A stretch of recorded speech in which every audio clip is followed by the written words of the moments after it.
केंद्रीय बजट 2026-27 अब बस कुछ ही दिनों में पेश किया जाएगा।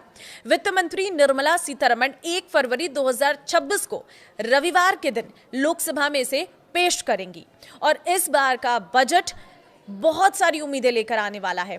क्या सस्ता होगा, क्या महंगा होगा और किस सेक्टर को कितना बजट मिलने का अनुमान है, आज उसी पर चर्चा करेंगे। इस वीडियो में लास्ट तक बने रहिएगा। नमस्कार, मैं हूं आपके साथ ममता तिवारी और आप देख रहे हैं न्यूज़ 18 का डिजिटल प्लेटफॉर्म।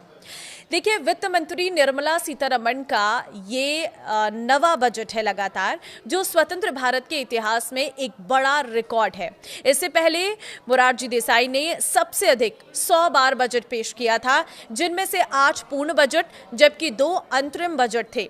सबसे खास बात यह है कि आजादी के बाद पहली बार कोई बजट रविवार को पेश हो रहा है, जो काफी ऐतिहासिक माना जा रहा है। पहले भी कभी कभी शनिवार को बजट आया था, जैसे 2015 में, 2016 में अरुण जेटली ने पेश किया था, लेकिन रविवार का ये पहला मौका है। इस बार बजट से आम जनता से लेकर इंडस्ट्री के अलग अलग एक्सपर्ट्स को कई सारी उम्मीदें हैं। किसानों को पीएम किसान, फसल बीमा, सिंचाई योजनाओं से पैसा अधिक मिलने की उम्मीद है, तो उद्योग जगत को ग्रोथ के लिए पॉलिसी सपोर्ट, टैक्स में आसानी और मैन्युफैक्चरिंग को बढ़ावा देने वाले ऐलान की उम्मीद है। ये बजट देश की अर्थव्यवस्था को मजबूत बनाने और आम आदमी की जिंदगी आसान करने वाला हो सकता है। लोग उत्सुकता से इंतजार कर रहे हैं कि वित्त मंत्री आखिर क्या क्या ऐलान करती हैं, क्योंकि ग्लोबल टेंशन के बीच ये बजट काफी अहम होगा। सबसे पहली चीज, टैक्स स्लैब में बदलाव की उम्मीद आप भी जरूर चाहते होंगे, क्योंकि एक्सपर्ट्स का मानना है कि इस बार सरकार पुरानी टैक्स रिजीम के स्लैब में बदलाव कर सकती है।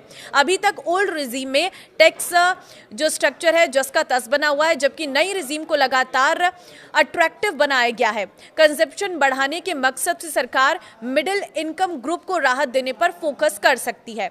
दूसरी चीज है, टीडीएस रेट्स कम होंगे, क्योंकि ये सवाल उठ रहा है। वर्तमान में अलग अलग ट्रांजैक्शंस पर कई टीडीएस रेट्स लागू हैं, जिससे टैक्स पेयर्स में कंफ्यूजन रहता है। बजट 2026 में सरकार टीडीएस रेट्स को सरल बनाते हुए इन्हें 2-3 स्लैब तक सीमित कर सकती है, जिससे जो कंफ्यूजन है वो बिल्कुल भी क्रिएट नहीं होगा और ये बहुत आसान हो जाएगा। तीसरी चीज जो है, ओल्ड रिजीम में स्टैंडर्ड डिडक्शन बढ़ सकता है। नई रिजीम में स्टैंडर्ड डिडक्शन 75,000 रुपए कर दिया गया है, जबकि पुरानी रिजीम में ये अभी भी 50,000 रुपए है। बढ़ती महंगाई को देखते हुए सरकार ओल्ड रिजीम में भी स्टैंडर्ड डिडक्शन बढ़ाने का ऐलान कर सकती है। चौथी चीज है, पति पत्नी के लिए जॉइंट टैक्सेशन। ICAI की सिफारिश पर सरकार पति पत्नी के लिए जॉइंट टैक्सेशन सिस्टम लाने पर विचार कर सकती है। इससे परिवार की कुल टैक्स लायबिलिटी कम होगी और टैक्स सिस्टम संतुलित बन सकता है। देखिए, पांचवी चीज है, LTCG टैक्स फ्री लिमिट में बढ़ोतरी। शेयर बाजार और म्यूचुअल फंड निवेशकों के लिए राहत की खबर आ सकती है। सरकार लॉन्ग टर्म कैपिटल गेन्स की टैक्स फ्री लिमिट को 1.25 लाख रुपए से बढ़ाकर 1.5 लाख रुपए कर सकती है। देखिए, बढ़ती महंगाई के बीच आम आदमी के लिए सबसे भारी बोझ घर और इलाज से जुड़ा खर्च माना जाता है।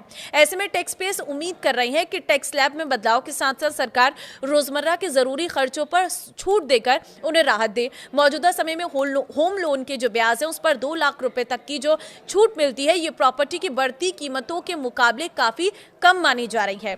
दूसरी चीज ये है कि बजट 2026 से मिडिल क्लास रोजगार से जुड़ी कई उम्मीदें लगाए बैठा है। उन्हें उम्मीद है कि सरकार बजट 2026 में रोजगार और स्किलिंग को प्राथमिकता देगी, जिससे नए रोजगार का सृजन होगा और मिडिल क्लास को इससे फायदा मिलेगा। रोजगार बढ़ने से घर में आमदनी बढ़ेगी। साथ ही अगर सरकार MSME लोन में युवाओं पर ध्यान देती है तो स्वरोजगार के कई नए रास्ते खुल सकते हैं। वरिष्ठ नागरिकों के लिए नई टैक्स स्कीम उतनी आकर्षक नहीं है।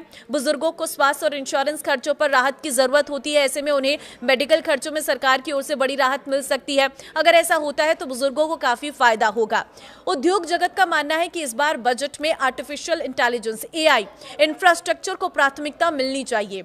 हैप्पीएस्ट माइंड्स के CEO के अनुसार भारत को केवल AI का उपभोक्ता नहीं बल्कि ग्लोबल लीडर बनने की दिशा में आगे बढ़ना चाहिए। इसके लिए स्वदेशी हार्डवेयर, डेटा सेंटर, स्टार्टअप्स को सपोर्ट, टैक्स इंसेंटिव्स और इसके साथ ही स्किलिंग प्रोग्राम की जरूरत है। बाजारों को भी बजट से उम्मीद है, क्योंकि निवेशकों को इनकम टैक्स में राहत करीब 11.512 लाख करोड़ के टैक्स खर्च और फिजिकल डेफिसिट को 4.4% के आसपास रखने की उम्मीद है। कुल मिलाकर बजट 2026 से यह अपेक्षा की जा रही है कि वो ग्रोथ, रोजगार और इनोवेशन तीनों को नई गति देगा। कई एक्सपर्ट्स का मानना है कि अगर बजट में एंट्री लेवल ईवी को टैक्स छूट, सब्सिडी और आसान फाइनेंसिंग के साथ शामिल किया गया तो ये देश के ईवी इकोसिस्टम के लिए गेम चेंजर साबित होगा। इससे घरेलू कंपनियों को उत्पादन बढ़ाने, नई तकनीक विकसित करने और रोजगार के नए अवसर बनाने का मौका मिलेगा। तो आपको क्या लगता है, इस बजट में क्या आना चाहिए जिससे आपको फायदा मिले? कमेंट में जरूर बताना, और अगर आप मेरी इस वीडियो से सहमत है तो इसे शेयर जरूर करना। नमस्कार।